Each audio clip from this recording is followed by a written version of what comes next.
नमस्कार, मैं प्रद्युमन जोशीला।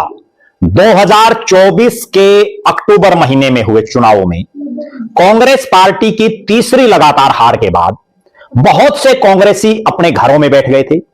बहुत से कांग्रेसी राजनीतिक तौर पर निष्क्रिय हो गए थे। लेकिन साल 2026 के पहले ही दिन कांग्रेस की ऐसी बोहनी हुई जिससे पार्टी में एक नई ऊर्जा आ गई, एक नया जोश पैदा हो गया। एक ऐसा नेता जो वर्षों तक भारतीय जनता पार्टी में रहा, जिसने भारतीय जनता पार्टी को जिताने में दिन रात मेहनत की, और उस नेता ने भरी थाली को छोड़कर, यानी सरकार को छोड़कर, भारतीय जनता पार्टी को छोड़कर युवा सांसद दीपेंद्र सिंह हुड्डा और पूर्व मुख्यमंत्री चौधरी भूपेंद्र सिंह हुड्डा के नेतृत्व में कांग्रेस में शामिल होने का ऐलान किया।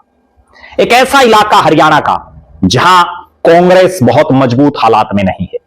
भारतीय जनता पार्टी उस इलाके में लगातार जीत रही है। लगातार भारतीय जनता पार्टी के सांसद और विधायक उस इलाके से बढ़ रहे हैं, और उस इलाके में एक मजबूत भाजपाई के कांग्रेस में शामिल होने से ना केवल नए साल 2026 के पहले ही दिन कांग्रेस की अच्छी बोहनी हुई, बल्कि आने वाले समय में पार्टी को और अधिक फायदा होगा। और नेताजी का नाम राजेंद्र सिंह अंजनथली, जो हल्का नीलोखेड़ी से संबंध रखते हैं। हल्का नीलोखेड़ी के चप्पे चप्पे में पिछले 40 साल से राजनीतिक गतिविधियों में सक्रिय राजेंद्र सिंह अंजनथली, जो रोड समाज से आते हैं, जिसका हरियाणा के राजनीति में एक बहुत बड़ा रोल हमेशा से रहा है। राजेंद्र सिंह अंजनथली ने नया साल 2026 के पहले ही दिन, यानी 1 जनवरी को दीपेंद्र सिंह हुड्डा के दिल्ली स्थित आवास पर विपक्ष के नेता और पूर्व मुख्यमंत्री चौधरी भूपेंद्र सिंह हुड्डा और युवा सांसद दीपेंद्र सिंह हुड्डा की अगुवाई में कांग्रेस पार्टी में शामिल होने का ऐलान किया। राजेंद्र सिंह अंजनथली इस नीलोखेड़ी, घरोंडा और करनाल लोकसभा इलाके में एक जाना पहचाना नाम है। एक ऐसा नाम जिसने पिछले 4 दशक से इस इलाके में राजनीतिक और सामाजिक गतिविधियों में भाग लिया। 1996 में नीलोखेड़ी विधानसभा क्षेत्र से आजाद प्रत्याशी के तौर पर उन्होंने चुनाव लड़ा, अच्छे खासे मत प्राप्त किए, और 1998 में पूर्व मुख्यमंत्री चौधरी ओम प्रकाश चौटाला उन्हें घर आकर के पार्टी में शामिल करके गए। पार्टी में शामिल करने के बाद चौटाला साहब ने उनको चुनावी तैयारी के लिए मेहनत करने का आदेश दिया। पूरी तैयारी उन्होंने की, पार्टी की हवा बढ़ाई, लेकिन अंतिम समय में टिकट किसी दूसरे नेता को दे दी। लेकिन राजेंद्र सिंह अंजनथली एक वफादार नेता हैं, जिसके साथ रहते हैं, खुल करके रहते हैं। उन्होंने चौटाला साहब की पार्टी का साथ दिया, और उसके बाद जब पार्टी के माड़े हालात आए, जब पार्टी के बड़े से बड़े चेहरे चुनाव हार गए, तब सन 2005 के चुनाव में नीलोखेड़ी विधानसभा क्षेत्र से इंडियन नेशनल लोकदल ने राजेंद्र सिंह अंजनथली को टिकट दिया। उन्होंने बड़ी बहादुरी से चुनाव लड़ा। हालांकि चुनाव नहीं जीत पाए, लेकिन प्रयास बड़ा सराहनीय रहा। 2009 के चुनाव से पहले परिसीमन में नीलोखेड़ी विधानसभा क्षेत्र एससी रिजर्व हो गया, और एससी रिजर्व होने के बाद राजेंद्र सिंह अंजनथली ने इंडियन नेशनल लोकदल पार्टी के प्रत्याशियों का नीलोखेड़ी, घरोंडा और करनाल जिले और करनाल लोकसभा में खूब प्रचार प्रसार किया। 2014 के चुनाव में उन्होंने बड़े मजबूती से डट करके पार्टी प्रत्याशियों की मदद की। वो जहां रहते हैं मजबूती से काम करते हैं। 2015 में उन्होंने भारतीय जनता पार्टी में शामिल होने का फैसला लिया। 2019 और 2024 के चुनाव में उन्होंने भारतीय जनता पार्टी के प्रत्याशियों को जिताने के लिए अनथक मेहनत की। पार्टी में आने के बाद इस इलाके में एक बड़े चेहरे के तौर पर जिनकी पहचान हो, पूर्व विधायक नफे सिंह वाल्मीकि को उन्होंने बीजेपी में शामिल करवाया। पूरे घरौंडा और नीलोखेड़ी में नफे सिंह वाल्मीकि के साथ मिलकर के पार्टी की मजबूती का काम किया। राजेंद्र सिंह अंजनथली चाहे इनेलो में रहे, मजबूती से डट करके चौटाला साहब और पार्टी का साथ दिया।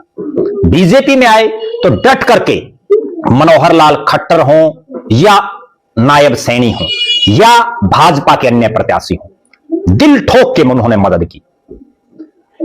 अपना पूरा जीवन समाज को समर्पित करने वाले राजेंद्र सिंह अंजनथली ने गुरु ब्रह्मानंद जी की जयंती पर मनोहर लाल खट्टर से समय मांगा। मनोहर लाल खट्टर ने हां भी भरी और नीलोखेड़ी में एक बड़े कार्यक्रम की तैयारी पिछले कई दिनों से राजेंद्र सिंह अंजनथली कर रहे थे। उनका उद्देश्य नीलोखेड़ी में गुरु ब्रह्मानंद जी के जयंती पर एक भव्य कार्यक्रम का आयोजन करके दिल्ली में गुरु ब्रह्मानंद आश्रम, जो एक धर्मशाला टाइप में, उसमें उसके लिए जमीन मांगने का, समाज के लिए, जहां दिल्ली में पढ़ रहे किसी भी समाज के छात्र छात्राएं जो अपनी उच्च शिक्षा के लिए दिल्ली में पढ़ाई कर रहे हों, उनको रहने के लिए आश्रय मिल जाए। यह सोच थी राजेंद्र सिंह अंजनथली की। बाकायदा उन्होंने मनोहर लाल खट्टर साहब को यह सारे बातें बताई, लेकिन जो जो समय नजदीक आया, मनोहर लाल खट्टर साहब ने उनसे मिलना भी बंद कर दिया। यही बात चुभी राजेंद्र सिंह अंजनथली को, जिनके लिए उन्होंने दिन रात मेहनत की। नीलोखेड़ी, घरौंडा से लेकर के करनाल पार्लियामेंट में बीजेपी को जिताने के लिए अनथक प्रयास किए और केवल गुरु ब्रह्मानंद जी के नाम से एक भव्य कार्यक्रम वो करना चाह रहे, उसमें ही समय ना मिले तो राजेंद्र सिंह भी क्या करते। स्वाभिमानी किस्म के शख्स राजेंद्र सिंह अंजनथली ने दिल्ली में गुरु ब्रह्मानंद जी के नाम से एक आश्रम बनवाने का बीड़ा उनके दिमाग में है, जिसमें सैकड़ों छात्र छात्राओं को फायदा हो, किसी भी जाति बिरादरी के हों, जो दिल्ली में पढ़ते हैं उनके लिए एक ठिकाना मिल जाए रहने को लेकर। जब उन्हें लगा कि मनोहर लाल की इच्छा नहीं है, तो उन्होंने एक साहसिक फैसला लिया। वर्षों तक बीजेपी में मेहनत करने वाले राजेंद्र सिंह अंजनथली ने राज के बावजूद दीपेंद्र सिंह हुड्डा के आवास पर दीपेंद्र सिंह हुड्डा और चौधरी भूपेंद्र सिंह हुड्डा के नेतृत्व में कांग्रेस में शामिल होने का ऐलान कर दिया। और इस ऐलान का मायना क्या है? ये नीलोखेड़ी, घरौंडा, करनाल, असंध, ये पूरा इलाका, इंद्री, पानीपत का, कैथल का, कुरुक्षेत्र का, जींद का एक बहुत बड़ा इलाका, जिसमें रोड समाज का अपना एक प्रभाव है। और राजेंद्र सिंह अंजनथली एक बड़ा चेहरा है समाज का। जिस तरह से भारतीय जनता पार्टी लगातार रोड समाज के लोगों को ज्यादा से ज्यादा पदों पर बैठा रही है, अगर कांग्रेस पार्टी ने राजेंद्र सिंह अंजनथली जैसे नेताओं के पार्टी में आने के बाद उन्हें अच्छे खासे पद देने का काम किया, उन्हें पूरी चौधर देने का काम किया, तो रोड समाज जो कभी कांग्रेस के साथ बड़े तादाद में था, फिर से यू टर्न कर लेगा। कोई बहुत बड़ी बात नहीं है, क्योंकि समय के साथ बदलाव होता रहता है। राजेंद्र सिंह अंजनथली, जो राजीव गांधी, स्वर्गीय राजीव गांधी ने देश को एक नई दिशा देने का काम किया, उनसे बहुत ज्यादा प्रभावित है। राहुल गांधी के संघर्ष से प्रभावित हैं, दीपेंद्र सिंह हुड्डा की मेहनत और मिलनसारिता से प्रभावित हैं, चौधरी भूपेंद्र सिंह हुड्डा के मृदु व्यवहार से प्रभावित हैं।